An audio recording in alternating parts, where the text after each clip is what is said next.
200 సినిమాలు పైన కాంబినేషన్ చేశారు.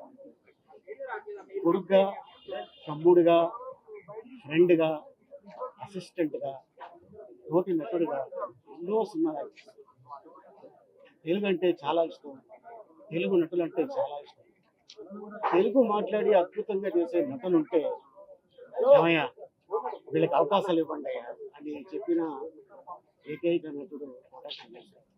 ఎందుకంటే వాళ్ళు ఇండస్ట్రీని నమ్ముకొని వచ్చారు, వాళ్ళకి వేషాలు ఇవ్వండి అని ఎప్పుడు కో డైరెక్టర్లకి, డైరెక్టర్స్కి, నిర్మాతలకి అందరికీ రిక్వెస్ట్ చేశారు.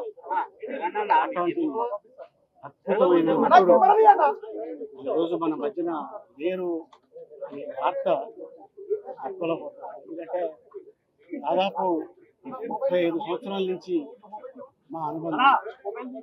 ఎక్కడ కూర్చున్నా కూడా అరే మధ్యాహ్నం బ్రేక్లో మనం కూర్చొని తిన్నారా అని చెప్పేవాడు. ఇంతగా తెలుగు ఇండస్ట్రీలో మా బాబాయిని కూడా మేము అన్నిసార్లు పిలిచేవాళ్ళు లేదు తెలియదు, కానీ ఈ కోట బాబాయిని మాత్రం కొన్ని లక్షల సార్లు పిలిచేద్దాం. సో మా కుటుంబానికి ప్రగాఢ సాగుతుంది.